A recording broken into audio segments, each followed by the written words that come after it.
Very good morning, students. Today is 15/6/2020. I'm wrong.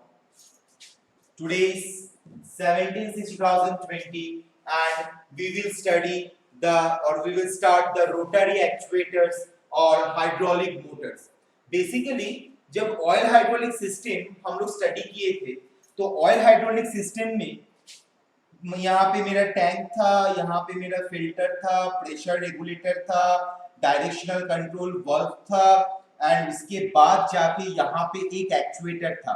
हम लोग basically जब ऑयल हाइड्रोलिक सिस्टम स्टडी कर रहे थे, तो हम लोग देख रहे थे कि फ्लूइड यहाँ से फिल्टर से प्रेशर रेगुलेटिंग वाल्व, उसके बाद डीसीवी, उसके बाद वो एक्चुएटर में प्रवेश कर रहा था, और उसके बाद according to the fluid pressure requirement, the actuator piston is moving, sliding up and down, right? But ये जो मेरा actuator है, this is called linear actuator, linear movement होगा। But rotary actuator भी होता है, जो basically hydraulic motor है, जो basically fluid का pressure के वजह से वो मोटर का shaft rotate होता है, और उस मोटर का shaft के साथ कोई दूसरा कंपोनेंट लगा हुआ रहता है, दूसरे कंपोनेंट का शाफ्ट कपलिंग करके लगा हुआ रहता है, और वो मोटर रोटेट करता है, तो हम लोगों का वो कंपोनेंट भी रोटेट, कंपोनेंट का शाफ्ट रोटेट करता है। जो भी है, अगर मान लो इलेक्ट्रिक जनरेशन करना है, कोई स्मॉल अमाउंट क्वांटिटी में DC current generate, AC current generation करना है, तो हम लोग वो कर सकते हैं। तो बेसिकली ये हम लोग ये पढ़ लिए हैं, प्रेशर रेगुलेटिंग वाल्व हम लोग स्टडी कर चुके हैं, फ्लो कंट्रोल वाल्व हम लोग स्टडी कर चुके हैं, डायरेक्शनल कंट्रोल वाल्व हम लोग स्टडी कर चुके हैं। बाकी क्या पार्ट रह गया? Linear actuator and rotary actuator. So today we will start rotary actuator. Today we will start rotary actuator. Okay, rotary actuator. तो what is the meaning of rotary actuator, और जिसको हम लोग या तो बोल सकते हैं hydraulic motors, hydraulic motors, right? तो ये हाइड्रोलिक मोटर है क्या? According to the definition, a hydraulic motor transform hydraulic energy into rotary mechanical energy which is applied to a resisting object or by means of shaft connecting with the motor, right? तो एक hydraulic motor क्या कर रहा है? वो hydraulic energy को transform कर रहा है।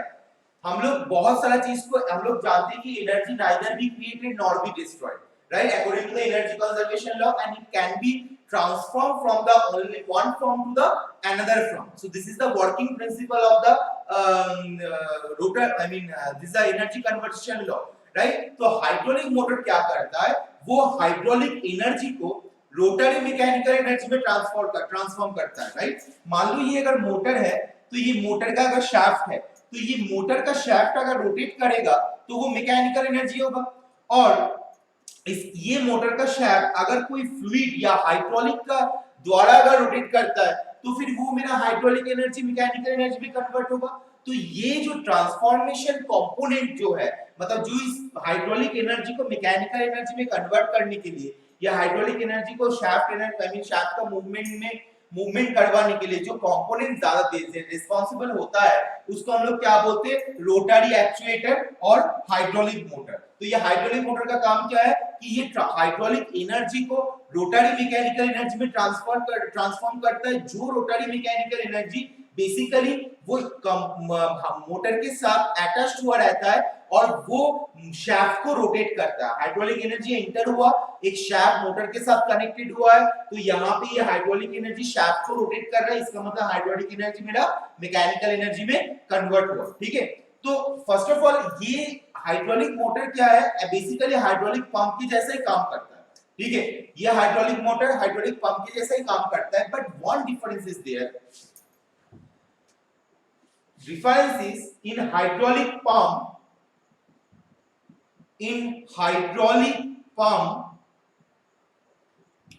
fluid is pushing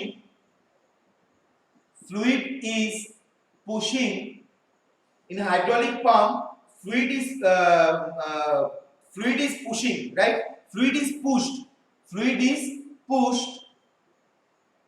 in hydraulic pump, fluid is pushed, but in hydraulic motor,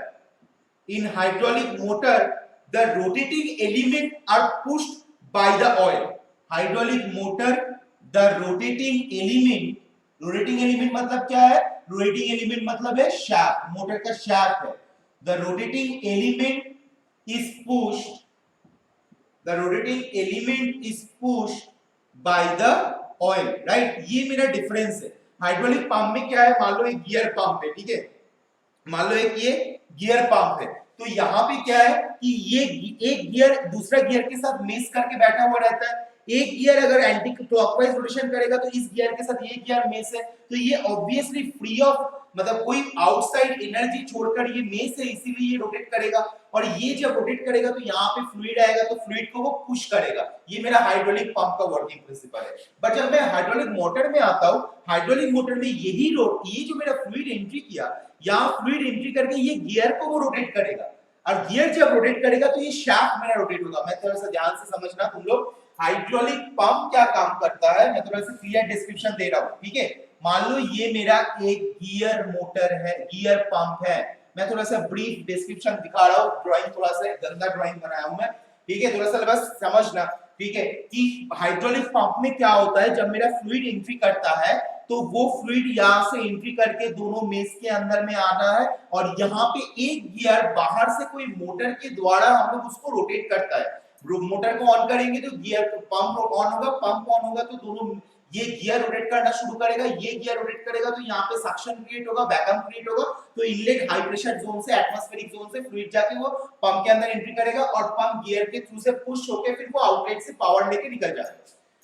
This is the concept of hydraulic pump. But when I am coming to come for a hydraulic motor, that time what happened? That time no motor is required, no other device or no external component is required to rotate this gear. ये gear कैसे rotate करेगा? Inlet से मेरा fluid entry होगा, वो fluid जाके ये gear का टीथ में स्ट्राइक करेगा, ये दोनों गियर का टीथ के अंदर ट्रैप होगा, प्रेशर क्रिएट करेगा, वो प्रेशर की वजह से गियर का टीथ या गियर मेरा रोटेट करना शुरू करेगा. एक गियर रोटेट करेगा तो दूसरा गियर भी रोटेट करेगा, जब दूसरा गियर रोटेट करेगा तो इसके साथ जो शाफ्ट कनेक्ट है वो भी रोटेट करेगा. इसका मतलब क्या हुआ? हाइड्रोलिक एनर्जी गियर को रोटेट किया मतलब मैकेनिकल एनर्जी, और शाफ्ट को रोटेट किया मतलब मैकेनिकल एनर्जी में कन्वर्ट हुआ. तो हाइड्रोलिक पंप में fluid is pushed, but in hydraulic motor the rotating element is pushed by the oil or by the hydraulic fluid. ठीक, तो ये मेरा बेसिक डिफरेंस है हाइड्रोलिक पंप के साथ मेरा हाइड्रोलिक मोटर का. Now what is the hydraulic motor rating? देखोगे हाइड्रोलिक मोटर रेटिंग मतलब कोई भी मोटर का एकदम बैक पार्ट में आई मीन एक साइड में एक टीन का प्लेट जैसा लगा हुआ रहता है, जिसमें बहुत सारा चीज रेटिंग दिया हुआ रहता है. वोल्टेज कितना होगा, पावर कितना है, कितना डिस्प्लेसमेंट है, कितना टॉर्क है, कितना टॉर्क जनरेट कर सकता है, what is the RPM, what is the displacement discharge, ये सारा चीज बोल दिया जाता है. ठीक है, तो वो चीज के ऊपर डिपेंड करके हाइड्रोलिक मोटर का रेटिंग को हम लोग 3 पार्ट में डिस्ट्रीब्यूट करते हैं. हाइड्रोलिक मोटर रेटिंग,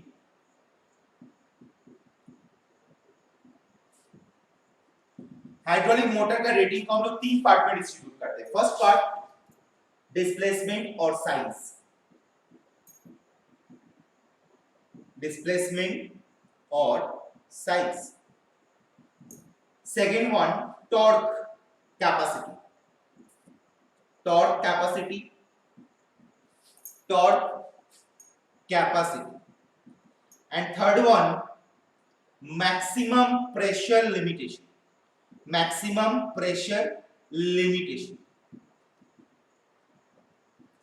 क्या है ये 3 चीज को ज्यादातर हाइड्रोलिक मोटर रेटिंग के केस में ये 3 कंपोनेंट को, ये 3 रूब्रिक्स को ज्यादातर ध्यान दिया जाता है. फर्स्ट वन इज डिस्प्लेसमेंट और size, second one is torque capacity, and third one is maximum pressure limitation.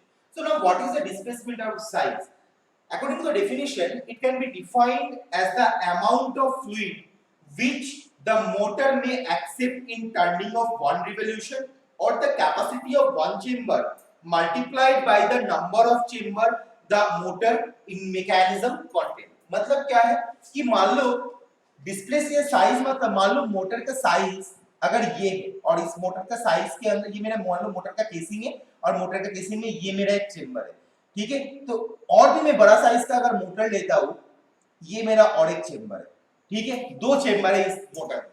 अब क्या बोला जा रहा है डिस्प्लेसमेंट और ब्रैकेट में जो साइज लिखा हुआ है, इसका मतलब है कि शाफ्ट का मतलब मोटर का जो वन रिवोल्यूशन होगा, मतलब शाफ्ट का वन रिवोल्यूशन में, शाफ्ट का टर्निंग जब होगा, शाफ्ट जब रोटेट करेगा, शाफ्ट का वन रिवोल्यूशन में वो कितना फ्लूइड अंदर आ सकता है, वो कितना फ्लूइड ये मोटर का चेंबर को फुलफिल कर सकता है। दूसरा वे में एक चेंबर में कितना amount of fluid maximum store हो सकता है, मैक्सिमम आ सकता है। अगर वहां पे दो चेंबर है तो एक चेंबर में जितना फ्लूइड, मान लो एक चेंबर में 5 लीटर फ्लूइड मेरा काम कर सकता है, तो दो चेंबर मिला के 10 लीटर, तो ये मोटर का साइज क्या होगा, 10 लीटर पर सेकंड डिस्प्लेसमेंट होगा। क्योंकि डिस्प्लेसमेंट मतलब यहाँ पे क्या है कि कितना फ्लूइड इनलेट से एंट्री करके आउटलेट से निकल जा रहा है, मेरा कितना amount of hydraulic fluid motor का इनलेट से एंट्री करके मोटर का आउटलेट से निकल जा रहा है। ठीक है, ये इसको हम लोग बोल रहे हैं डिस्प्लेसमेंट। ठीक है, अगर यहाँ पे 10 को चेंबर रहेगा और एक चेंबर का अगर कैपेसिटी अगर 5 लीटर है तो 10 को चेंबर का कैपेसिटी कितना होगा, 50 लीटर पर से 50 लीटर, तो ये 50 लीटर का कैपेसिटी डिस्प्लेसमेंट का ये मोटर बनेगा। ठीक है, तो ये डिस्प्लेसमेंट मतलब basically it's not a walking distance, it's a displacement of the hydraulic fluid which can be considered that from the inlet to the outlet कितना अमाउंट ऑफ फ्लूइड एक सर्टेन रिवोल्यूशन में inlet से entry करता है, chamber के अंदर प्रवेश करता है और वो आउटलेट से निकल जाता है। इसको हम लोग डिस्प्लेसमेंट या साइज में डिफाइन करता है हाइड्रोलिक मोटर का रेटिंग। नेक्स्ट हम लोग आ रहे हैं टॉर्क कैपेसिटी। टॉर्क कैपेसिटी हम लोग कैसे किस तरीके से समझेंगे वो ध्यान देंगे, रुको एक सेकंड। तो डिस्प्लेसमेंट का यूनिट क्या है, डिस्प्लेसमेंट का यूनिट होगा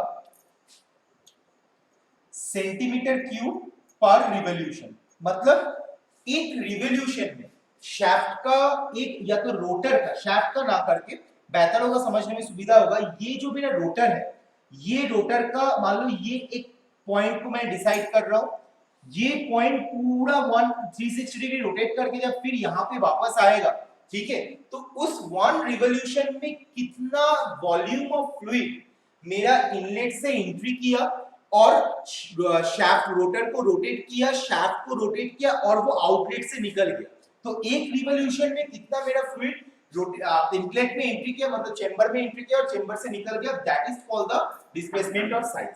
अब मैं आ रहा हूं टॉर्क। टॉर्क मेरा क्या है, टॉर्क कैपेसिटी, टॉर्क कैपेसिटी है it is the force component of the output of the motor. मतलब जब मेरा फ्लूइड यहां पे एंट्री करेगा, रोटर को रोटेट करेगा, तो शाफ्ट के ऊपर या रोटर के ऊपर एक certain amount of force create करेगा। वो फोर्स क्रिएट करने की वजह से हम लोग टॉर्क का जो डेफिनेशन जानते हैं कि tau is equal to force into displacement, right, force into displacement हम लोग जानते हैं। तो इस बेसिस में अगर देखेंगे तो यहाँ पे डिस्प्लेसमेंट क्या है, यहाँ पे डिस्प्लेसमेंट हो रहा है एंगुलर डिस्प्लेसमेंट हो रहा है, एंगुलर मोशन हो रहा है, सर्कुलर मोशन हो रहा है, क्योंकि जब फ्लूइड इसको एंट्री करेगा तो ये तो लिनियर मोशन तो नहीं देगा, ये कैसा मोशन देगा, ये रोटेशनल मोशन देगा। जब ये रोटेशनल मोशन देगा, आई मीन सर्कुलर मोशन देगा, उस टाइम इसका जो फोर्स, इसका जो डिस्प्लेसमेंट, हम लोग डिस्प्लेसमेंट को क्या बोल सकते हैं कि फोर्स, हाँ, force into displacement, but this displacement will be the angular displacement, right. तो अब मैं आ रहा हूं टॉर्क को हम लोग किस तरीके से समझेंगे। मान के चलते ये मेरा एक रोटर है और यहां से मेरा एक शाफ्ट कनेक्टेड है, ये मेरा एक रोटर है, यहाँ पे मेरा एक शाफ्ट कनेक्टेड है, तो इसके ऊपर मान के चलो 50 kgf का एक लोड दिया गया है, 50 kg फोर्स का एक लोड दिया गया है, और इसका जो रेडियस है दैट इज 0.1 मीटर, इसका जो लेंथ है।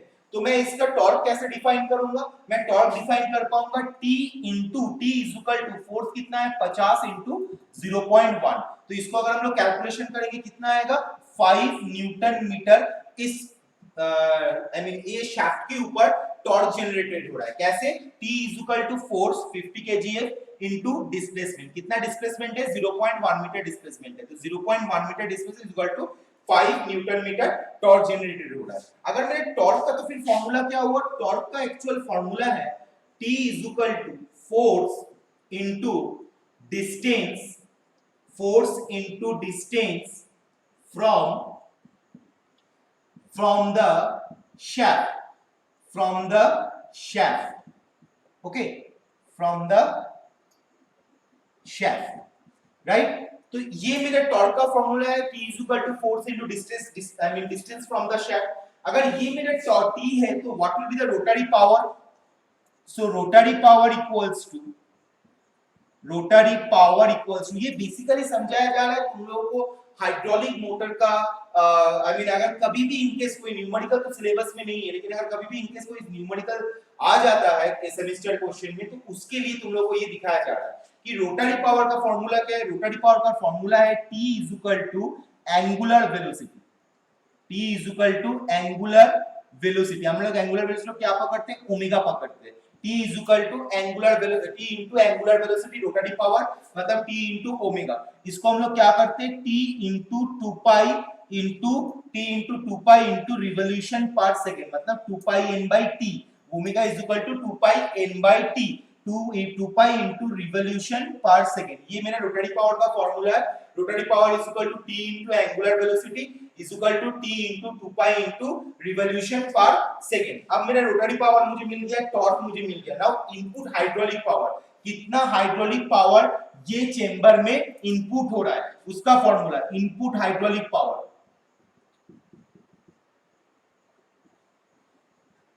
Input hydraulic power equals to क्या है? Input hydraulic power is equal to T into rate of the flow of oil to motor. T into rate of the flow मतलब oil to the motor मतलब T into Q कर दो। Q मतलब discharge है, या तो rate of flow हम लोग बोल सकते हैं। Rate of flow of oil to the motor divided by motor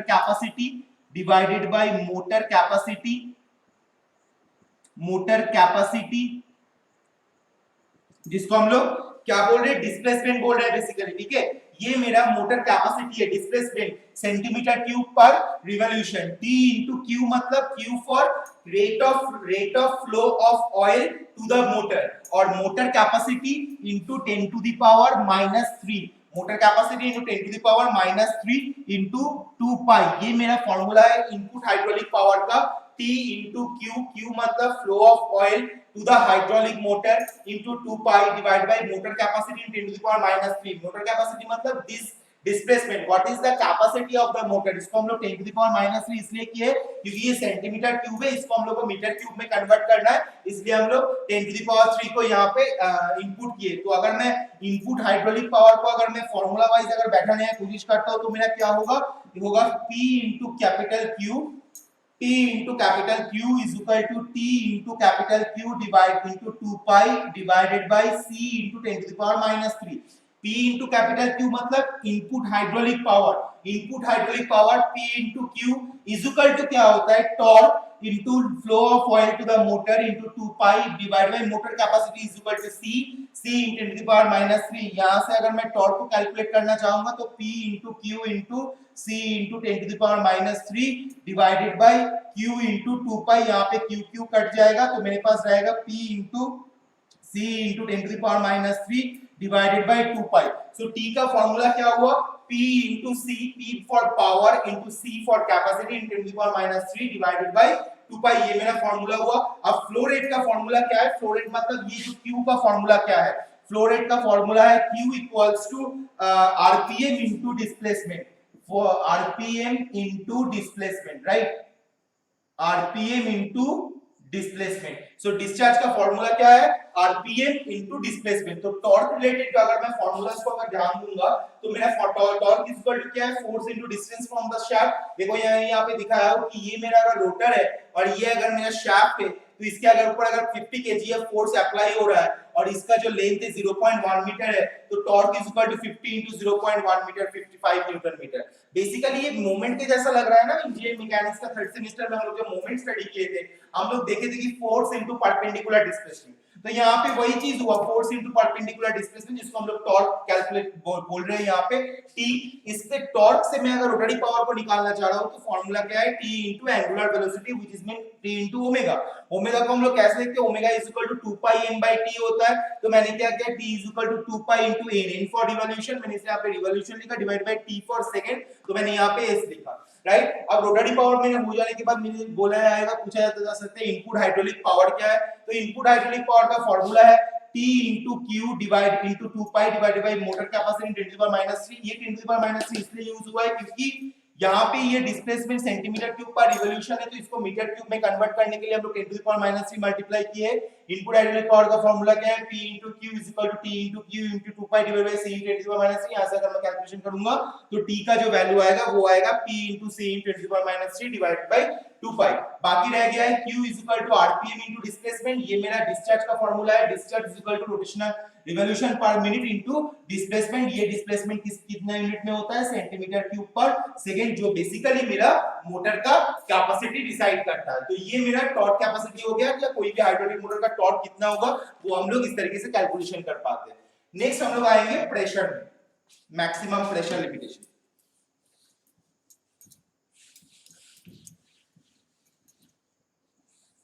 maximum pressure limitation में क्या है कि pressure required, what is the meaning of maximum pressure limitation? Maximum pressure limitation का मतलब है कि कितना अमाउंट ऑफ प्रेशर मुझे एक हाइड्रोलिक मोटर को टॉर्क एंड डिस्प्लेसमेंट टॉर्क देने के लिए मुझे चाहिए। क्योंकि ये प्रेशर कहां से क्रिएट होता है? ये प्रेशर जब मेरा फ्लूइड मान लो यहाँ पे एंट्री हो गया, ठीक है।